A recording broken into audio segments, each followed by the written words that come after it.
Buckeye Talk is about to begin. Hey, hey, hey, come on in.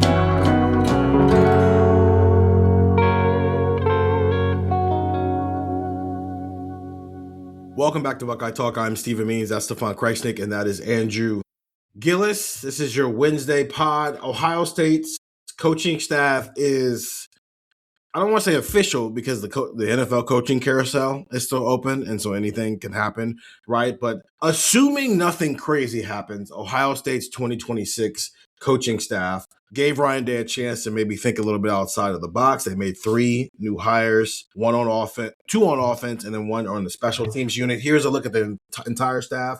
Head coach Ryan Day, offensive staff, offensive coordinator Arthur Smith, longtime NFL coach. We'll talk about him on this podcast. Quarterbacks coach Billy Fessler, running backs coach Carlos Lachlan, wide receivers coach Cortez Hankton. We'll talk about him on this pod.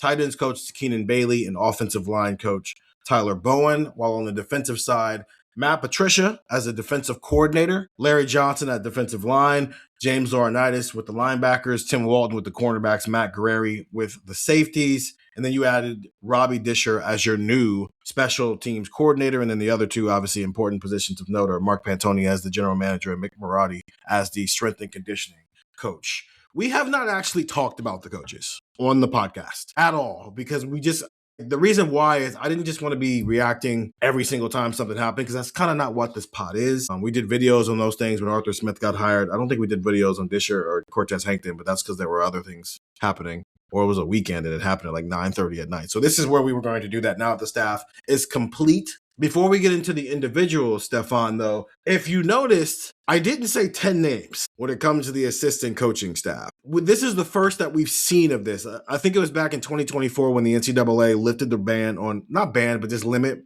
on how many coaches could work with the players. And so what we've seen from that is obviously you saw with the offensive line last year, Tyler Bowen was the official coach, but there were like 2 or 3 other people in there working with him. And we were talking with Ross Bjork on the Monday pod. If you go listen to that, it was a really good conversation. He was mentioning the fact that they don't even have graduate assistants anymore. You're either an assistant coach or an analyst. What do you think of the approach of how Ryan Day has decided to go about building his 2026 college football coaching staff, understanding that he's not limited by, hey, you can only have this many coaches. He's got a coordinator, a head coach of both sides of the ball, and he's got position coaches, and then plus a bunch of analysts walk. Yeah, I think it's smart. I think it's innovative. I think it's a telling sign of the resources Ohio State does have and is willing to invest in football, which is obviously the most important thing. You need your athletic departments to be willing to invest in football, and that I guess that even extends beyond the athletic department, right? Like if President Carter is telling them they can't spend X amount of money, then they're not going to spend X amount of money. So you got a level of support from the top to invest into the football program, which is smart.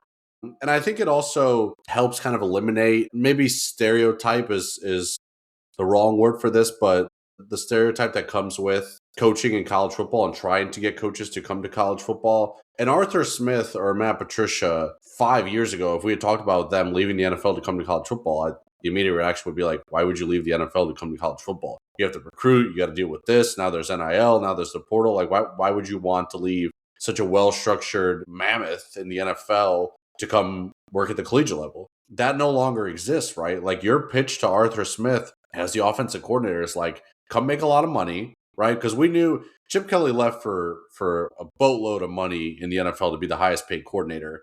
But we were even like talking last year when Ohio State was looking for Matt Patricia or looking for defensive coordinator. Jeff Hafley's name had come up, not because there was any like seriousness to that, but it was like the Packers aren't paying him much more than Jim Knowles was making at Ohio State, right? So like financially, there's just as much of an incentive now to come to Ohio State as there is in some NFL gigs. So you eliminate the stereotype there, but then you also eliminate kind of what I was talking about earlier, like you have to recruit, you got to do this, that. I don't know. Arthur Smith, come here. We'll give you a roster that's better than, 99% of college football. You're going to have a talent advantage most times you step on the field. And all we really need you to do is scheme up some ball, build some relationships with players.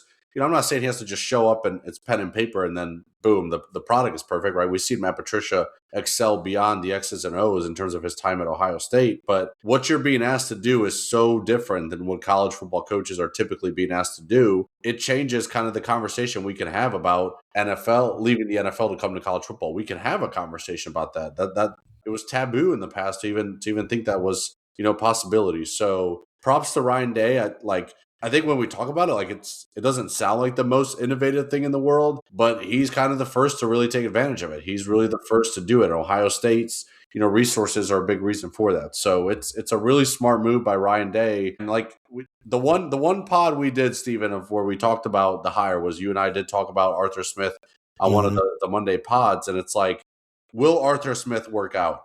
Who knows? I don't know. It could be a bad year. It could be a good year in terms of offensive production. We'll see what happens. But the thought process and the way you do this, Ohio State's consistently putting itself in a spot where one of its hires is qualified to be a coordinator in the National Football League. Was maybe one of the 5 biggest names in the OC market in the NFL this offseason, right? It's not like the Steelers fired him. So you're putting yourself in a spot that's really advantageous. And whether it works out or not, we'll see. But you're doing something that a few other teams have thought to do, and frankly, few other teams have the resources to do. Yeah, the Steelers didn't fire him. His head coach just decided he didn't want to work anymore, which happens, Sometimes you retire. Yeah, I think Ohio State's the only team in college football who has 2 coordinators who were head coaches in the NFL. And regardless of Matt Patricia wasn't a successful head coach with the Detroit Lions. Good thing he doesn't have to prepare to play the Packers and the Vikings and the Bears every single week, right? Arthur Smith was okay with Atlanta. They weren't bad. They weren't good. They just existed. And I can say that because I'm a Falcons fan. So that's the nice way of me talking about it responsibly. Good thing he doesn't have to prepare to play the Buccaneers and the Saints and the Panthers 2 times a year, right? What do you think of this, Andrew? Just overall, because I don't know if we need to do a deep dive actually, we can do whatever we want to do. It's a podcast. What do you think of Ryan Day's approach that I'm going to go find my coordinators in the NFL?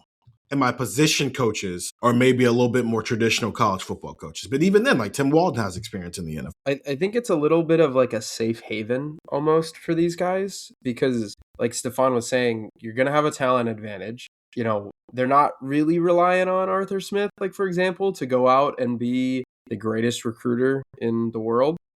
His quarterbacks are going to be recruited by Ryan Day and Billy Fessler, and Cortez Hankton's going to recruit the running backs. The receivers, and Carlos Laughlin's going to recruit the running backs, and Tyler Bowen is going to recruit the offensive line. You're not asking that guy to do a ton, and I think, for a situation like that, for example, with Arthur Smith and Matt Patricia, you are at a point now in the NFL where, I don't know, it was probably pretty unlikely that Arthur Smith was going to get retained by the Steelers and that new coaching staff. So if he wants to stay in the NFL, he's kind of choosing whatever job he can. He's taken whatever job is available to him, and maybe that's the offensive coordinator of the Raiders, or maybe that's the offensive coordinator of the Cardinals, or whoever. I'm trying to think who else fired their coach. Maybe it's a not great job where you're sitting there going, I'm going to be out of my ass again in 2 years and in a month and whatever, because they're going to fire me and they're going to stink and the quarterback's not there or whatever. This kind of offers you the landscape of going to live with your parents for a little while, where it's you get that safety blanket, that safety net of just, I don't really have to worry about this stuff. A lot of stuff's going to be taken care of for me. Let me reestablish myself. And then when the time is right, if I want to go back, I can go back. If Ohio State's defense is really good and the Seattle Seahawks are looking for a defensive coordinator after this year, after the 26th season, I'm just thinking of a team that's good system, good good organization. It's he can leave for that if he wants. I think what this does is it lets you the ability to kind of reestablish yourself. You can probably learn some new things. And I think Ohio State has a decided advantage from a lot of programs in that way, not just because you're better, but let me ask you this. If Ohio State University was in Marietta, Ohio, and it was kind of an hour and a half away from every big city, is this as appealing of a job? You could tell all these coaches, come live in a big city. You don't have to change your lifestyle. Come live in a big city. Come live in a program that's really great. Come live in a program that's awesome. You don't have to, not have Jersey Mike's at every corner, whatever you like. I don't know. There's all of these different things that you can still have in Columbus that you can have in Detroit and in New England and in DC and in LA and in Boston and in all these other places. And I just think it makes sense for these guys to kind of take that landing spot. To be fair, Brian Dable spent a year in Tuscaloosa.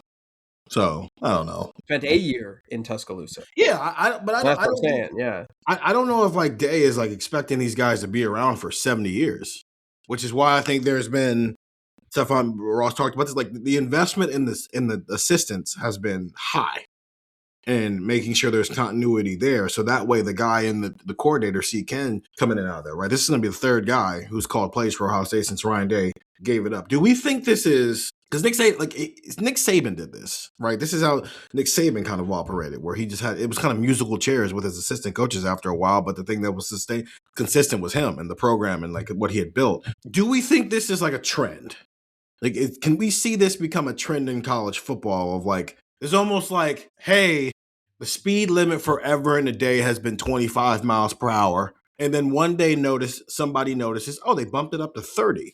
And maybe everybody else is looking around like, wait, we can go 30 now after seeing somebody else do it. Like, do we think there will be other teams in college football who, especially if this has success, maybe adopts this in the future? And maybe like this wasn't just a unique 1 year thing for Ryan Day. This is something that may become just a normal thing in college. I think there's definitely going to be teams that try. I mean, your pool is only so big, right? There's only so many Matt Patricia, Arthur Smith type candidates out there, right? Like it's not like, you know, Ryan Day chose from a pool of 30 former NFL head coaches who, you know, are coordinators now.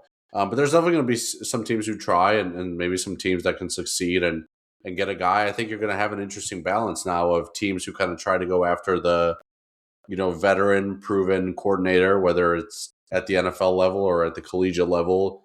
You're going to have to balance that with kind of the young guys. And it's almost interesting because I think Ohio State might be giving us a glimpse into that balance of where you have Brian Hartline kind of learn under Ryan Day and Chip Kelly. And then when Chip Kelly leaves, it's Brian Hartline's turn to step up. And now you have, you know, Keenan Bailey, who's learning under Arthur Smith and Ryan Day. And if, you know, Arthur Smith decides to leave after one season, is Keenan Bailey now ready to step into the offensive coordinator role, right? Because Ryan Day talked about how, you know, he name dropped Keenan specifically about being an internal candidate that they considered, right? And it just felt like, you know, for the 2026 season, they kind of needed more of the Arthur Smith type, you know, mold. So I think you're going to see teams try. I think you're going to see a lot of teams, you know, have to settle for different types of candidates because there's only so many out there.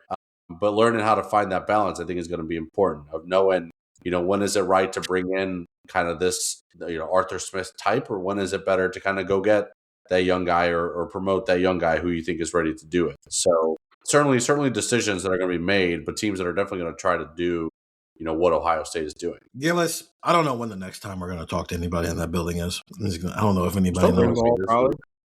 So I was hoping it would be this week. I was too. But now we have to wait on them to make another hire official. Hopefully they do it in the next 2 weeks. It would be nice to talk to somebody for the first time because we haven't talked to somebody in that building since they lost. We haven't talked to somebody all year. It's been a whole year since we've talked to anybody from that building. I hate when people do that. It's like, yeah, it's just the calendar flipped over. I hate when people do that. When we do get the coordinators, because I'm sure it'll be no different than we've typically got people, unless something has drastically changed now that Jerry Hemmick isn't in charge anymore over there, but I'm sure we'll get all the... Well, he actually is still working. I don't actually know when his last day... I'm going to text Jared and ask him when his actual last day... It's in March. It's sometime in March. Yeah, but he told us that he's taking all his vacation day. He's doing what most people do when they retire, and now you have all that built-up vacation that they're going to take. So, hey, Jerry, when's the last time you are physically going to be in the Fawcett Center? And listen, when we talk with Arthur Smith, what is the number one thing you want to learn from him? I want to ask, like, the appeal of coaching at a level where you have more talent than everybody else. Like, I want to ask how that changes his coaching style. Like, when they play Kent State and Ball State, they're going to have more talent than them. And even if you want, like, I think I said this before on this pod, like, even if you want to give Texas, let's give Texas the talent equated game. Let's give Indiana the talent equated game. Let's give Oregon the talent equated game. Like, you're at bare minimum 75% of your schedule isn't. Go one more, sure, and say it's 4. Pick Michigan or pick USC. It doesn't matter to me.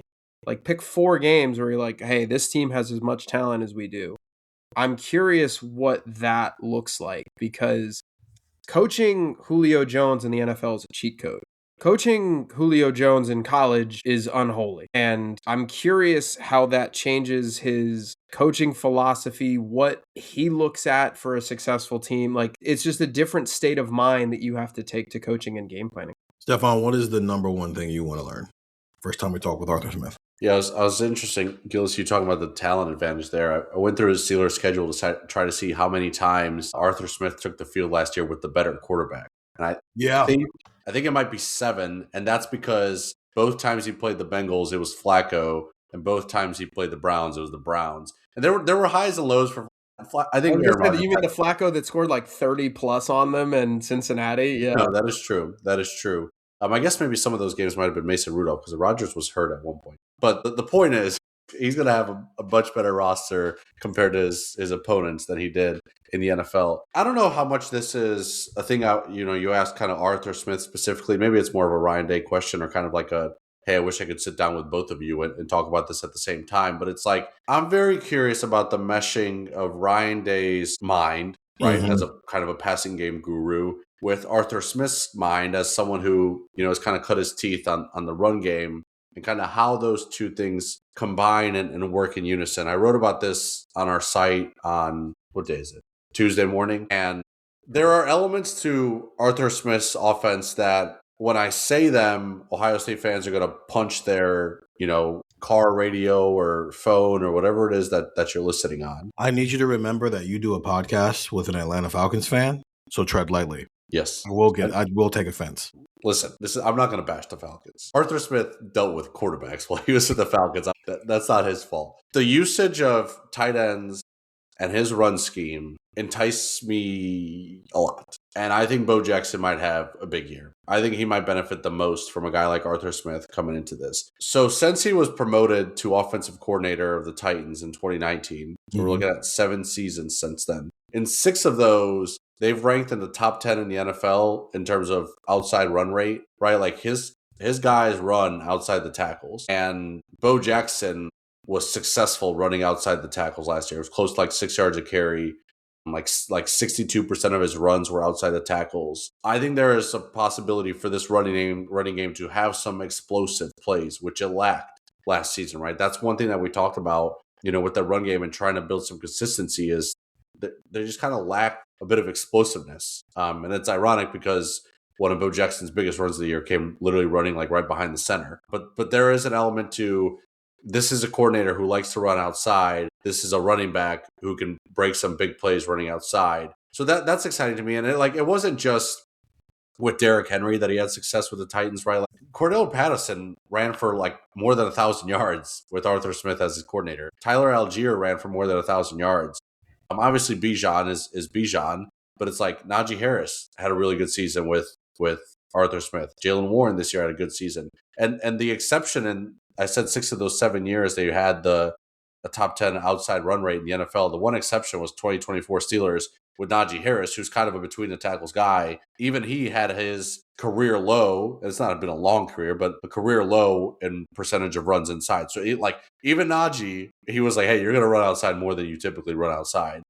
And it worked for the most part, right? Like they had some decent, run success rates throughout his, 7 years at these various stops. And then you look at the tight end usages, like this is not going to be nice to Ohio State fans, but he uses a lot of 12 and 13 personnel, like towards the top of the NFL consistently. And the Steelers were like second most in terms of 12 and 13 personnel this year. But I think what the reason we were all kind of banging our head last year with the 12 and 13 personnel wasn't so much that it felt like it was a stupid thing to do because running 12 and 13 personnel is stupid. It just didn't seem to fit the roster that much. 12 personnel, you can kind of wrap your head around, okay, you got Will Kazmarek, you got Max Clear, who can kind of line up in the slot. 12 personnel kind of made sense. It was the 13 personnel where you're just like, I don't think this best suits this roster. Okay, Arthur Smith did a ton of that. When Darnell Washington went down the last 2 games of the regular season, he went away from it, right? Like Pat Freiermuth was lining up in the slot like close to 90% of the time. They would use some jumbo packages with extra offensive linemen, but they were not forcing 13 personnel when guys were down, and it didn't seem to fit the roster that they had at that time, right? So I think that's an exciting thing if you're an Ohio State fan of just like what he does in a run game outside the tackles and what he does with multiple tight ends. Number one, it works.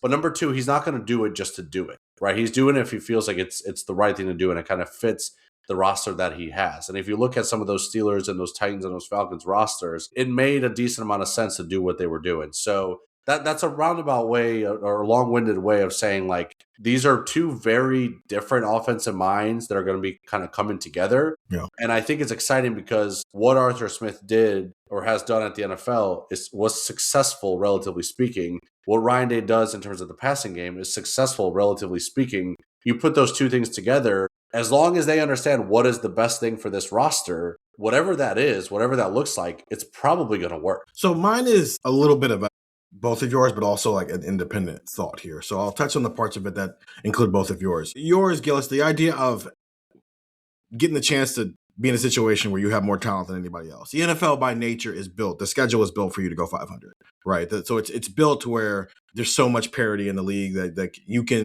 one week you can beat the best team in the NFL and the next week you can lose to the worst team in the NFL. It's just kind of built that way. But you can still look at a roster and go, that team has more talent than this team, even if it's not like top to bottom, right? In the years that Arthur Smith has either been the offensive coordinator or he's been the head coach of a program, his situations in terms of talent, I don't know if he has anything similar to what Ohio State has in general, right? I think you can make a case that Jeremiah Smith, if you're just talking raw talent, might be the best receiver he's had, right? Because he didn't get, like, Pickens is gone. He got A.J. Brown early in those Titans years, and A.J. Brown had a 1,000-yard season in 2020, but I think like the best version of A.J. Brown plays in Philadelphia. They just forget he exists every single week. And then by the time they remember he exists, he forgets to catch the football. But it's whatever. I'm not here to pick on the Eagles. I'll do that when I'm around Bill Gladys. The quarterback situation, he got a year of Matt Ryan, but it was old 36-year-old Matt Ryan at the end of his career there. It's not like he got MVP 2016, Dan Quinn with the Shanahan offense, Matt Ryan, right? And then his other quarterbacks have been Ryan Tannehill for 2 years with the Titans, who I think was fine, but I wouldn't say that Tannehill and Julian Sand have a similar skill set. He had Marcus Mariota in 2020, Marcus Mariota with the Falcons is like essentially like where Justin Fields was by the time he got to the Steelers, where it was like, you're a first-round draft pick, so we give you multiple chances to prove you can be a long-term option for us. And by halfway through the season, they were benching him for Desmond Ridder, who then started in 2023. But then that's it. And then he gets to the Steelers, where he had Justin Fields. Again, another guy who is on, here's your second chance to show us that the original investment of you were the 11th pick in the draft, you got the 5th-year option, we're going to pick that up and let's just see what happens.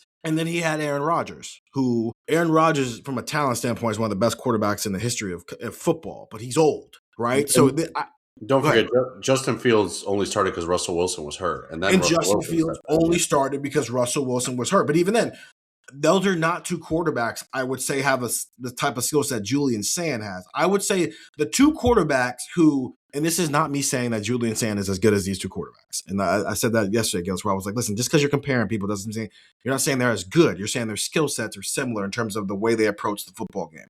Arm talent is what made Matt Ryan good. Arm talent is what made Aaron Rodgers good. They were both old geezers by the time Arthur Smith got his hands on them. Julian Sand is like the best possible version of himself that he might be as an Ohio State quarterback, if this is indeed his last year of college football, right? I think we can all agree on that. So what does that mean for Arthur Smith and how he might attack things when you have a quarterback who, you don't have a guy who was one of the best of his era, but now he's old and kind of past his prime, and you don't have a guy who is like clinging on and to whether or not he's even a starter in the NFL or if he's going to be a career backup.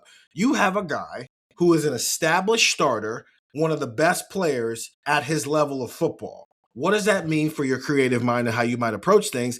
And you also have a wide receiver to give him that he's only ever had once. Who was the best Atlanta Falcons wide receiver during his time there? I'll tell you, it was Kyle Pitts. So this would be interesting if Max Clare had put off the NFL for one more year, but he didn't. He's going to the NFL. So that from that standpoint, Gillis, that's where I'm thinking of it from your standpoint of like, hey, the talent. Yeah, at these two specific spots, you've never really had this. So how do you what does that mean? How does that get your mind flowing a little bit? And that's where it comes to the other part, Stefan, of he's not a passing game guy first, but it doesn't mean he's not good at the passing game. It's just his strength is probably of the run game.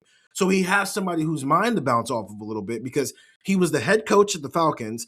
And then the other two places he's worked at as a coordinator, his boss was a defensive guy. So there was an element of like the way Ryan Day treats his defensive coordinators, where it's like, hey, man, this is your side. Go handle that. Yeah, you're the head coach of the offense here, but it is probably going to be nice to be able to bounce ideas off your boss in a way that he's never been able to really do that. And so I'm almost wondering, did the scenario intrigue you as much as like maybe college football did? Like, hey, college football is a little different. I'm more open to it as an NFL guy, but also if I'm going to be open to it, is this the scenario where I'm open to it? Where everything is established, I don't have to go find it. I don't have to do anything. My job is to take the ingredients and cook on Saturdays. And I also have a boss who I can ping pong ideas off of, while also I have enough experience at this that Ryan Day doesn't have to feel like he has one hand on the wheel like it felt like he did with Brian Hartman. And I think you saw that with Matt Patricia last year. Certainly, obviously he didn't have, a defensive head coach to lean on, but I think you saw it with Matt Patricia, kind of the way that he felt like he had the freedom to kind of come in and tweak some things where he needed to tweak some things. And I think Arthur Smith will have that, right? He'll have obviously someone who's kind of looking over it maybe a bit more, but he'll have that. And I think that's important. I like this. It's a very different scenario than he's used to. He's also like a big dude. He's like 6'4", 280. Like he's a big dude. He was a former lineman at UNC. He had a pretty bad injury that I think set him back. I can't remember where. Somewhere on North Carolina's athletic site, they had pulled an old article that was either in I think it was a UNC magazine or something. Mm-hmm. It was about Arthur Smith, and the head coach at the time, I think Bunting was his name, was talking about how Arthur Smith was coming back from injury and was working to be a starting interior lineman, all this and that. And there was a quote where he was this guy is definitely he's got the makings of a future coach one day. I think I could see this guy being a head coach one day. And it's whoa, that's kind of cool to see. No, he is. Do you know how old he is? Do you know off the top of your head? He is 43. He looked as you said that. I thought you were just going to say it. I didn't know if you knew. Well, I just happen to have a lot of No, that's what I was saying. Yeah, right here. So yeah. I thought he was a little bit older until we started looking him up for our job purposes. If you would have asked me a month ago, remember when the Ravens played the Steelers on that Sunday night game to decide the division? If you would have said, "Hey Andrew, how old is Arthur Smith?" I would have been I don't know, 55. He's probably it's the mustache, middle age. I think it's the mustache. I really think it is the mustache. Mustache is great. Yeah, Ohio State's facial hair on the coaching staff really improved here because I don't know what other guys are rocking that type of stash or can rock it. Really, I don't know. What improved, I don't know. Everybody else has beards. I guess. I don't know. What's going to be a bigger talking point, his mustache or Matt Patricia's pencil? Or a FedEx jersey patch. Wow. That solves Ross Bjork's blue issue. Yeah, there's no blue in the FedEx logo. Well, they play Texas, which is orange, so maybe you need a... Didn't FedEx used to have a bowl game? It was the Orange Bowl for a while. Was it the FedEx Orange Bowl? We should talk to him about that. Hey, how often were you going to the Orange Bowl, girl? That's all I got on Arthur Smith. Let's take a break. We got two other assistants to talk here about. Adobe Acrobat Studio, so brand new. Show me all the things PDFs can do. Do your work with ease and speed. PDF Spaces is all you need. Do hours of research in an instant with key insights from an AI assistant. Pick a template with a click. Now your prezzo looks super slick. Close that deal? Yeah, you won. Do that, doing that, did that, done. Now you can do that with Acrobat. Now you can do that with the all-new Acrobat. It's time to do your best work with the all-new Adobe Acrobat Studio. We're back here on Buckeye Talk. Stephen Means, Stefan Krajisnik, and Andrew Gillis. I apologize if my voice sounds terribly. I'm dealing with something. I got some tea, though, so hopefully it's getting better.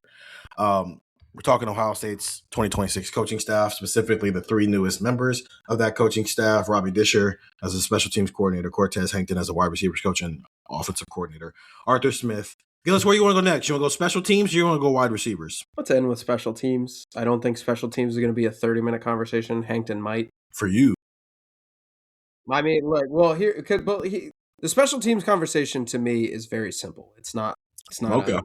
I guess we'll see, because Stefan just gave the reaction I gave. I don't think it's that simple. I think this was a necessary thing to do, but okay. I agree, but it's a simple thing. The Hankton hire, I think, is very interesting to me. There was, I think Stefan was the one who brought this up, but there was people from Georgia circles that were I can't believe they got rid of it, or I can't believe this guy got hired anywhere. He was terrible. And I don't know, felt like he did pretty well at Georgia. I think it was McConkey, Pickens, He had some other talented guys. Like all that stuff is so because like Brian Hartline on his way out, like Ohio State fans weren't necessarily thrilled with him either. It's like, okay, how would you describe Brian Hartline's time at Ohio State? Very glowingly. right, like I guess I don't know what those fans are thinking, but the thing with me, the thing for me with Hankton is like, I guess like to go back to one of Steven's questions about Arthur Smith, like what are you curious about? Like what do you want to know? Yeah. I'm curious what his recruiting pitch is when he sits down with these kids. That, you know, because the difference between he and Arthur Smith is that Cortez Hankton, and no disrespect to his football acumen, was not just brought here for his football acumen. He was brought here because he needs to recruit too. Arthur Smith, if he doesn't recruit a lick, I don't think people are going to be all that mad at him. So, you know, the thing that I'm curious about is you've coached at Georgia, you've coached at the only other school that's in the ballpark, really, with like wide receiver U conversation with Ohio State. What changes for you? Like, you obviously want to sell yourself and sell the school, but what is your pitch? Is it different? How do you sell kids on the idea of this being systematic and not Brian Hartline? Like how, like, and that's what I'm curious about, because, you know, there are kids that will look at Ohio State and say, you know, oh, wide receiver U, they've had great receivers. They've had great receivers. And I made a joke about this. I think it was like on the recruiting pod, Steven, that we did the other day, where it was like, you go look at like those like 2016, 17 like receiver room. It's not bad. Like, you're not going to look at that room and be like, who are these guys? But you're going to look at that room and be like, this is not what I remember Ohio State being. Like, I think that, you know, what have you done for me lately mentality sticks a lot in recruiting. So I'm curious how he can capitalize on it. So, you know, what are you doing and what are you telling kids to say, we're Ohio State, we're going to keep being Ohio State, we're going to keep being wide receiver U? Because I guarantee you there are programs out there, and I don't know this for a fact, I'm just using this as common sense. Guarantee you that there are programs out there where if you had to recruit against Ohio State for a top wide receiver, Hartline's gone, Magic's gone, Magic's over. You know, they're not going to be able to land any more 5 stars, and they're not going to be able to develop them like they used to, and it's over. And I'm curious what he's going to do to be able to combat that. He's going to FaceTime Malik Neighbors and Brian Thomas, and that'll be the end of that conversation. I think it's a good point. For me, I think my recruiting thing, if I had to go that way, is like, are there areas of the country that, because of his background, Ohio State can now maybe unlock a door there? Because he's from Louisiana, he's from New Orleans, which is why it's interesting.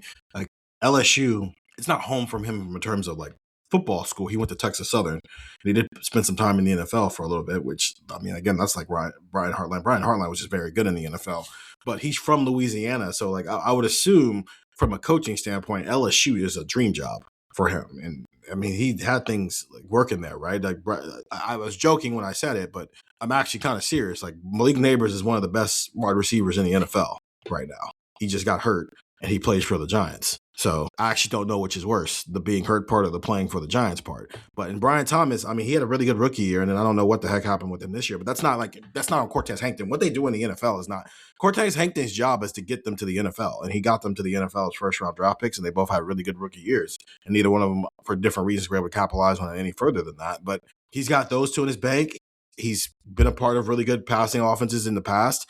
But Blaine Bradford committing to Ohio State as a DB from Louisiana was like a whoa. What if the next time Ohio State gets a kid out of Louisiana, it's not a whoa, and it's because, oh no, because like Cortez Hankton, like he just kind of opened the door there. And so like maybe there are more people in the SEC world that are open to coming up here because Cortez Hankton has some connections down there that maybe with Brian Hartline, it was South Florida, and that's not saying that's going away. The South Florida people have had a relationship with Ohio State long before Brian Hartline was a coach here, long before he was even a player here. That goes back to the Jim Tressel days. But maybe there are just some different areas of the country that he can now try to knock on some doors here with that. But Stefan, what do you want to know from Cortez Hankton? Yeah, I don't know if we would necessarily get an answer to this, but it goes a little bit off the recruiting stuff you were talking about, and just in the sense of like what does recruiting kind of look like to him? Is it, you know, getting a bunch of dudes and developing them and doing kind of what Brian Hartline did, or is it, you know, being open to the portal, right? Like we saw that this offseason.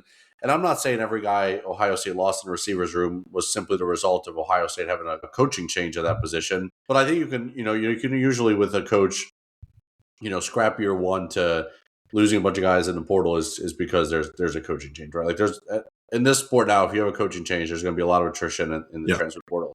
how much moving forward does he want to rely on the portal, right? Is it going to be a yearly thing where Ohio State gets, 1 to 2 guys in the portal minimum? Or does he view it kind of like Brian Hartline did, of just like, hey, okay, yeah, this year we kind of had to do what we have to do, but moving forward, I would prefer to develop the Quincy Porters and the Mylan Grahams instead of going into the portal and getting, McEwen or Kyle Parker. So that's kind of my question of what does recruiting in the portal era kind of look like for him, because Brian Hartline was doing something that not many coaches around the country were doing. Cortez Hankton at Ohio State feels like maybe someone that can continue to do what Brian Hartline was doing, right? It's a good receivers coach paired with a university that, is known for developing receivers, even before Brian Hartline, and is a good passing attack with Ryan Day and all that. Like, I don't know if there is someone that can do what Brian Hartline did. It's probably Cortez Hankton at Ohio State.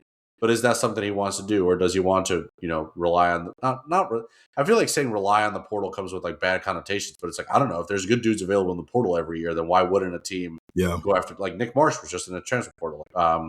Coleman from Auburn was just in the transfer portal. Like, I don't know, if those dudes are out there, like, go get them. I'm not saying it's a bad thing to rely on the portal, but what is kind of his approach going to be?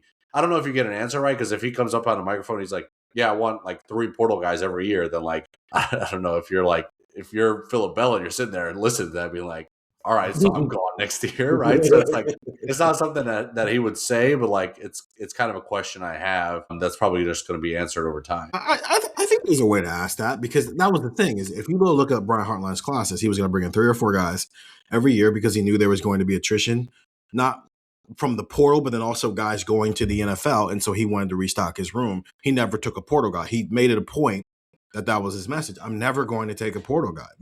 You come here, this is your path. Whatever your path is to get on the field, you're going to get to decide that. Whether it's you take a guy like Brandon Ennis, who had to wait 2 years before he got onto the field, or you take a guy like Jeremiah Smith, who played right away, or you take a guy like Marvin Harrison Jr. and Emeka Buka, who knew in year 1 they were going to be sitting and learning behind guys, and then in year 2, now they're starters, right? Whatever your path is, that's your path. I asked Brian Hartline about that before the Cotton Bowl, like that idea of like, one, do you take pride in that? But then also, do you think that's a realistic thing to continue to be able to do? And he talked as if like he knew that could no longer be the case. And maybe that part of that was because of what we saw from the room that year. And so he knew he was going to have to go find some guys in the portal. And I don't know, like, are Cam Coleman or Nick Marsh at Ohio State if Brian Hartline is still here? Probably not still, because like you have to spread you only have but so many resources, and you got to make sure you maximize your roster in a given year. But it's the one question I think we'll never be able to answer is what was going to happen regardless of who the wide receivers coach was this year, and what happened because there's a new wide receivers coach this year. Because I don't know, based on the way things have gone here, do we think that Quincy Porter and Mylan Graham are still here if Brian Hartline isn't leaving for South Florida? Yeah, I mean, it's impossible to know, right? Like, do they ask for more money if Brian Hartline is still here? Probably. Right. Like, it's not like they asked for a raise simply because there was a new coach. And I don't know, like with McEwen and Kyle Parker especially, because he came from LSU where he'd been with Cortez Hankton. So there probably was that connection I already have here. So that individual is why he ended up being one of the wide receiver transfers they brought in. But I don't know, does Ohio State, like at this point in Bryson Rodgers' career, he probably would have gone in the portal regardless. When you've been here for 3 years and you don't really see a route onto the field, you got to go, right? So I think they would have brought portal guys anyway. Maybe the name tags just change, but there's no way to really find that out. My question is another thing that Brian Hartline really didn't do outside of 2018 and 2019. In 18, they had a 6-man rotation. 19, KJ Hill never came off the field, and they had rotations at both of the outside receiver spots.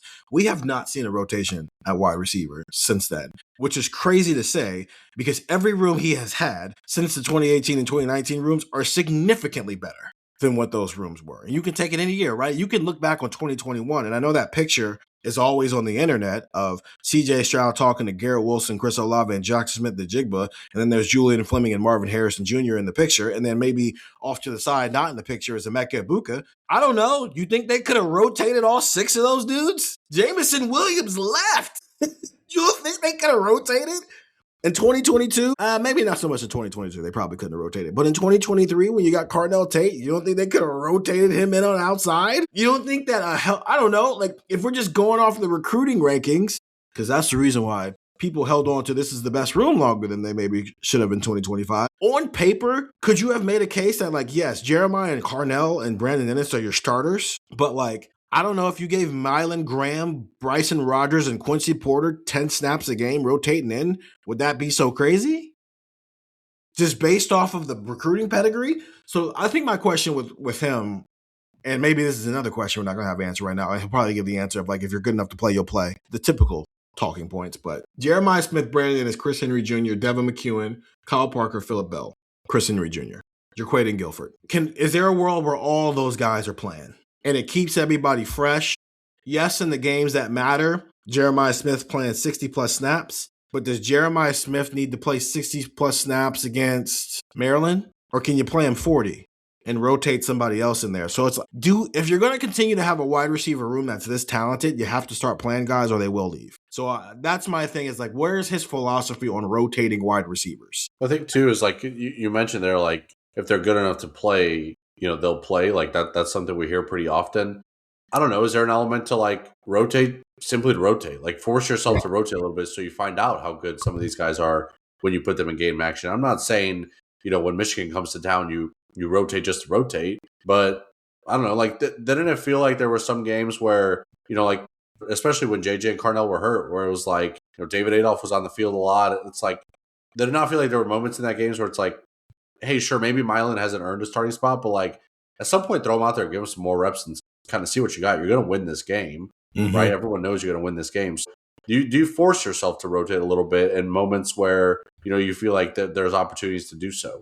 And maybe then you can learn, if a guy's ready to play. Because there can be something that comes out of a player when he's in game action, right, that you don't necessarily see in practice. And then it starts to translate to practice. Every guy's different. Especially when you're living in this world where, there's a literal investment. So you got to see if you're going to get your money's worth, especially if everybody's going to come to you and ask for a raise every January. Like, if it felt like they lost some receivers because guys asked for a raise and Ohio State was like, I don't know. I don't know if you're worth that. What if you didn't know? What if you knew already that, like, okay, yeah, we can continue to invest in this? Or it's like, no, 100% we can't invest in this. You have to find this stuff out very quickly. So that's the thing I want to learn about Cortez Hankton. I'm also curious, too. I don't want this to sound like a negative thing. Like, I don't want this to sound like trouble in paradise. I am just curious, like, what his perspective is on coaching JJ. And, he's going to get him for 1 year. And frankly, less than that. He's going to get him from March through January, and that's it. And I know he's coached other great players. Like, there was a story I looked up before we were doing this about Malik Neighbors, like crediting Cortez Hankton for his success and stuff like that, and that's great. He was a position coach, so that's all right. And it's also, I'm curious what, I don't know, like you're about to go coach the best receiver in college football and one of the best receivers in college football probably in a while. Like, what is that relationship like? You didn't, like, JJ had no, like, we could talk about him as an athletic freak or whatever, but he had also known Hartline for years, like before he got onto campus. Hankton, like, he had a relationship with Hartline, and that relationship's not there with Hankton. I'm curious how he's going to establish that relationship. I'm curious, how you coach a guy like that, because I'm sure the easy mentality is to just look at it and say, well, he's good. Let me just focus on the rest of the guys. Let me not worry about this stuff. So I'm curious about it. I'm curious what that relationship is like and how that's going to build. I was listening to a hockey podcast the other day, and former Capitals coach Bruce Boudreau was like, my first or second team meeting, I pulled Alex Ovechkin aside, knowing, he's not a diva, but I was like, hey, I'm going to yell at you in this film review. Like, I'm going to tell you, you're doing this wrong, you're doing that wrong, because I got to set a tone. And I'm not saying he's going to do that, but I'm curious, like, how you coach a superstar, because there's that way, there's more than one way to do that. And I'm just curious what that is going to be like for those two. He's going to yell at him, because if not, Jeremiah Smith's not going to like it. He did recruit him when he was at LSU, so there is a bit of a relationship. Well, but there's not the relationship that he had with Hartline for. I would say that I think the way Jeremiah Smith handled his recruitment catered itself a little bit more to having those relationships, because that was the reason why JJ never really shut it down, is because his whole thing was, you never know what's going to happen. You're never going to know who you need to have a relationship with. And I understand that the bulk of those relationships were Ohio State and then the Florida schools, because that's where he was from. But to my understanding, he did that because you didn't. I mean, I don't know. I think the easy thing to say is like, is Brian Hartline going to be your coach the entire time you're in Columbus? Probably not. It's easier to assume that. And if he's here the entire time, he's here the entire time. But I do think this would maybe be a little bit more weird if it was like, yeah, I shut it. Like, what if he'd have handled this like Jack Sawyer handled it, right? Where I'm committed to Ohio State. I don't talk to anybody. I don't do anything.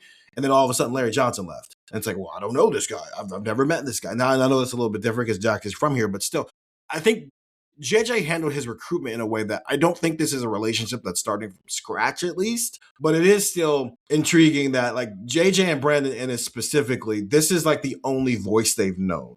This and Devin, which is why I think it's valuable that Devin Jordan is still in the room as an assistant wide receivers coach. So to that point, Gillis, that is fair. Of like, you've only known this voice, and now all of a sudden there is a new voice, and maybe that's as much of a question for Jeremiah and Ennis as it is for Cortez Hankton on like adjusting to that new voice for two people who really throughout their lives have like it's been like continuity in the situations they've been in, whether it's been college, whether it's been high school, whether it's been the 7-on-7 teams they played with. There has been consistency in terms of like the people in their circle when it comes to football. And like this just threw a rock in that at essentially the last step of their college football careers, respectively, for both of those guys. Okay, that's Cortez Hankton. I think this is a home run hire. And maybe I'm living on a hill and it's gonna come back to bite me in 12 months. But I think this was the best possible hire he could have made in replacing Brian Hartline. Because there's not another Brian Hartline walking around, at least not on offense. He's on defense and he plays linebacker and he's a former 3-time All-American. Let's take a break and then we'll wrap up with something Andrew doesn't think is going to be a deep conversation. I don't know if I agree with that. No, that's not true. I didn't say deep. I said I think it's a pretty simple conversation. So the opposite of simple would be deep. No, it would be complex. Okay, fine. Complex. Deep. There's a difference between deep and complex. It can be a simple conversation that's deep. He's doing the semantics thing again. No, I'm not. You're doing the semantics. I'm trying to explain what I said, and you're trying to say I said something different than what I actually said. He's doing the semantics thing. Nope. Let's take a break, and we'll come back here on Buckeye Talk and have a deep, complex conversation. And we're back here on Buckeye Talk. Stephen Means, Stefan Krajisnik, and Andrew Gillis. It's time to talk about Robby Discher. Immediate reaction to Ohio State hired a special teams coordinator was what, Stefan, for you? Yeah, about time. If everything matters, it's about time special teams matter. Gillis, immediate reaction to was probably needed one of those. I think my immediate reaction was, let me go see if this guy's good or not. Because like, if not, then what are we doing here? Having a special teams coordinator. Because I look that you both gave that answer. And I know you don't mean it this way. And I know that for a fact you don't mean it this way. But this is how it can come off. Wait, Ohio State didn't have a special teams coordinator? Why have they never had a special teams coordinator? They had a special teams coordinator, which is why they no longer had a special teams coordinator. Remember Parker Fleming? And that didn't go well, like at all. And so I think what's interesting is you said it matters now. Special teams matter, Stefan. I agree with that because I felt like with a hire like Robby Discher, Ryan Day actually did his homework and finding a guy who was the best man for the job and not just a guy who was convenient. Because Parker Fleming was convenient. He was already in the building as a GA and a QC, and he just promoted him from within. The most notable thing Parker Fleming ever did as Ohio State's special teams coordinator. You remember the block punt Chris Olave had against Michigan in 2018? You don't know who came up with that idea? Parker Fleming and Greg Schiano. Because Urban Meyer told us as much after that football game. That's the most notable thing he did in a positive way for Ohio State as a special teams coordinator. So what did he do? I don't know why the heck we're using a spot if we only get 10 of these dudes on a special teams coordinator. That's not maximizing your coaching staff, especially at a time when, Gillis, you remember this, James Laurinaitis was sitting there as a GA. Why is Parker Fleming on the road instead of James Laurinaitis? So what did Ryan Day do? No more Parker Fleming. James Laurinaitis is the linebackers coach. And Jim Knowles, you are the head coach of the defense. You oversee everything. You do not have a position room. And that was the right decision to make. Who was handling the special teams? They kind of split up all the duties between a bunch of different people and just kind of went right at it from there. But the guy who was like the organizational guy was Rob Keyes, who was a longtime Urbana head coach at the Division II level before Urbana eventually closed. I don't even think that school is open anymore, let alone the football program exists. And like Rob Keyes has been running things there. So you did have a guy running it. You just didn't have an official assistant coach running things. And that didn't go well either. You're missing field goals. You got bad, like it's just been a sloppy operation, and it didn't matter whether you had an official guy leading the room or not. So that's when it becomes not a special teams coordinator issue and a Ryan Day issue in terms of how are you going about hiring these dudes? Are you putting in the same work and preparation it takes to hire your offensive coordinator, or your defensive coordinator, or your defensive line coach, or your cornerback coach? Or are you just going, oh, that guy exists? Here, you can do this. They did his homework. So I do applaud him for doing his homework. And again, like we talked about, Stefan, on that Arthur Smith pod, like we'll see if it works or not in 12 months. That will all be a hindsight conversation. But I did some quick research on Robby Discher. In 2024, according to SP Plus from ESPN, Illinois had the 16th most efficient special teams unit in the country. Last year, they had the 30th most efficient special teams unit in the country. You want to know where Ohio State ranked this past year? 7th. So that in itself is an upgrade. Hank Beatty, who I thought was one of the best all-purpose players in the country, he averaged 14 yards per punt return average in 2024, and he averaged 16.4 yards this year. Those are both top 30 in the country. They've had an all Big Ten kicker and an all Big Ten return specialist the last 3 years.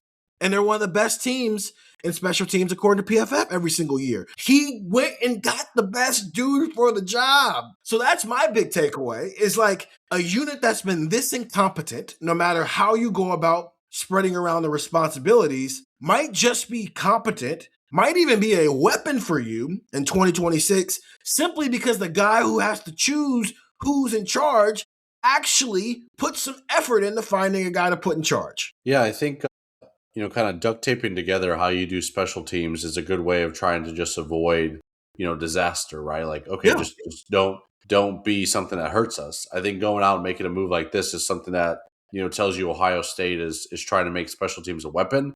I think it goes back to what we talked about at the very start of this pod of just like you're obviously pouring more and more resources into this, right? I don't have the exact figure of how much Rob Key's made. I guarantee it wasn't the $400,000 that Discher was making at Illinois, give or take, and I'm sure that's something that Ohio State was at least willing to match to be able to get him out of there to come to Columbus, I should say. So yeah, you pour into every part of your team, and it felt like that was lacking in special teams, whether it be not hiring the right guy or just not really having kind of a guy running that. Now that you can go beyond this 10 coaches realm, why not? In the same way that you're investing into your offense and investing into your defense, why not find the best guy and invest in your special teams as well, right? Like kicking's been a problem, return game has been a problem. Okay, those are two areas where Illinois was very successful the last few years. I did think it was kind of funny that Notre Dame went out and got Illinois' defensive coordinator, and Ohio State went out and got Illinois' special teams coach, and Indiana notably scored 60 against Illinois and blocked a punt against Illinois. So it's like, okay, not we could find loopholes and everything. Nothing's perfect. But I know, right? But at the end of the day, you went out got a guy that was very qualified for this job.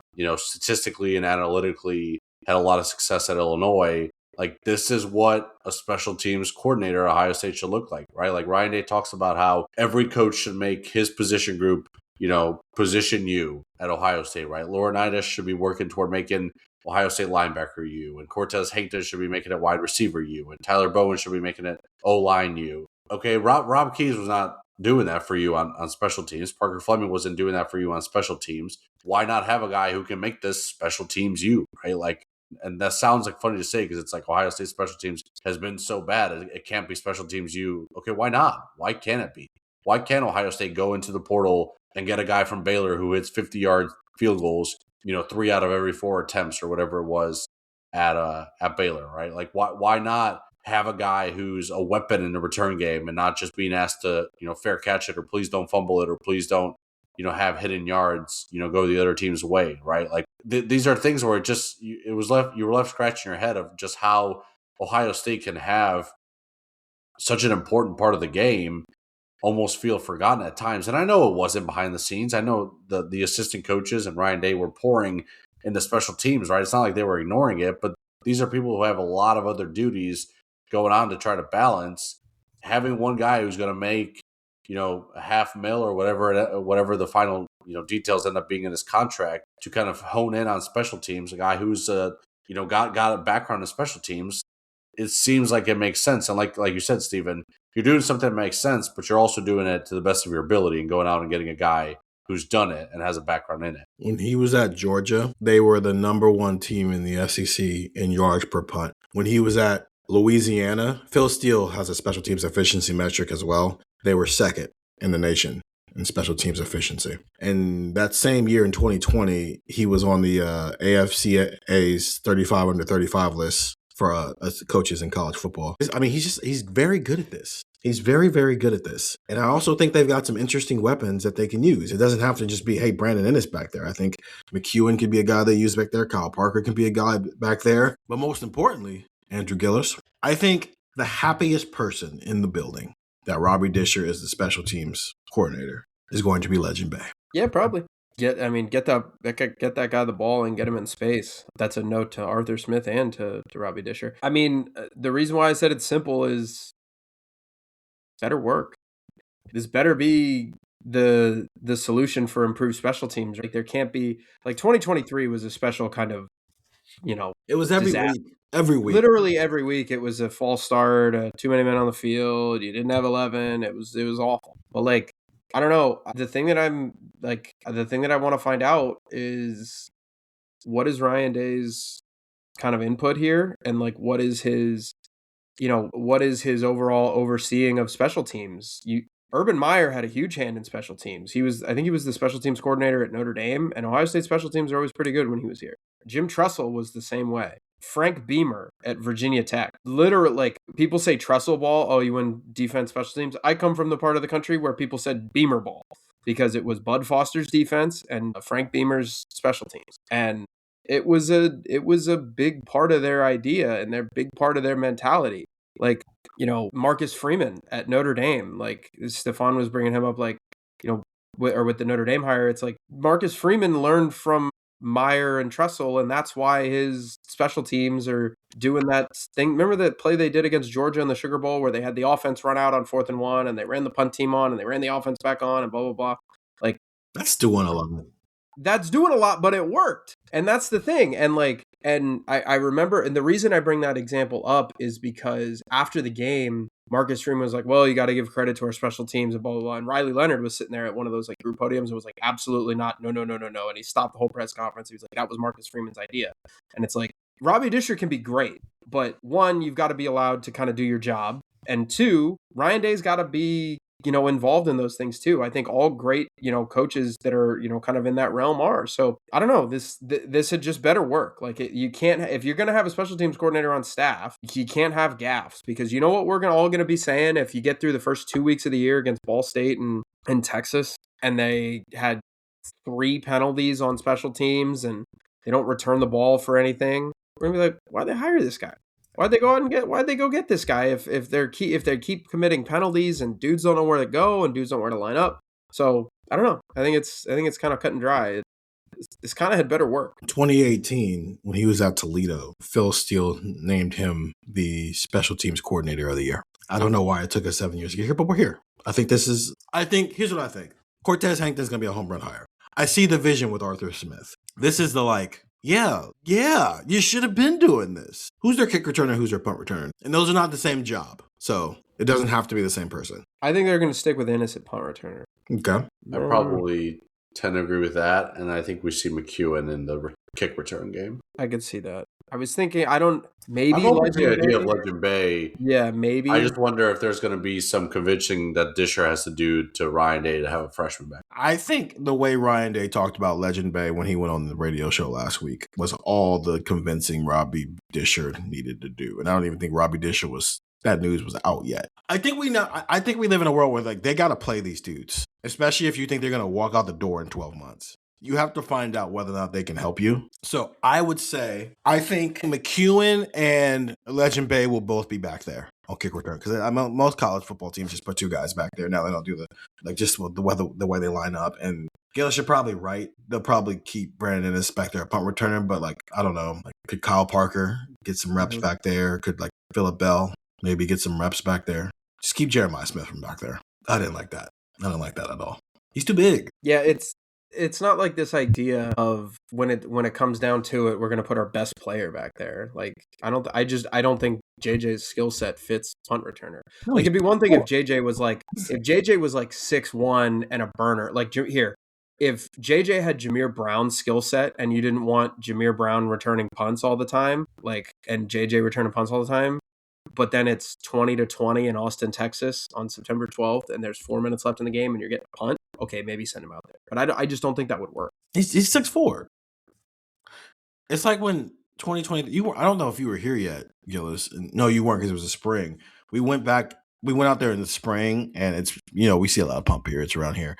And Marvin Harrison was back there doing punt stuff, and it became like this big deal. Like, whoa, is Marvin Harrison going to return punts? It's like, no, he has to find something to do during the punt period other than just stand around and look at the sky. Like, he has to do something. And no matter how many people said Emeka Egbuka is going to return punts, guys, this doesn't have to be a big deal. We kept asking about it. It was very weird. The problem is they actually did it with JJ in a game. I don't think they should do that again. But I tend to agree. That's probably going to be Brandon. Any other things that people want to say about the coaching staff in general? Went over an hour. I think we're good. We can go another hour. We can break down all of it. We have, and we will. Yeah. I don't know if we've ever done a 2-hour podcast since you guys. Yes, we have. When? I think we have. Yeah, like the first week I first started, I remember. No. I'm saying since it's been us three. Oh, I feel like those market down Mondays, like in like the summers. Like I feel like the stats ones, and I feel like those ones get 2 hours. We're gonna cut those down this year. I thought we got pretty close to one recently. Yeah, we did get pretty close to one. I forget which one it was, but we did get close to 2 hours. Okay. We did an hour 40 on January 5th. Yeah. What happened on January 14th? 15th. We were evaluating transfer portal wins and losses. That's why. We were talking about 70 players. Yeah, that was okay. Okay. Well, then, yeah, the ones that go long, I'm okay with it going long when it feels like it has no choice, given the subject matter. But everything doesn't. I'm going to try to cut down those. Except right now, I'm going to try to sit here and filibuster for another 50 minutes just because you guys seem so eager to get off the pod. Our Big Ten title game preview went an hour 48. Number 2 teams in the country. I'm not saying it's a bad thing. I'm just saying that it's happened a lot more recently than you think.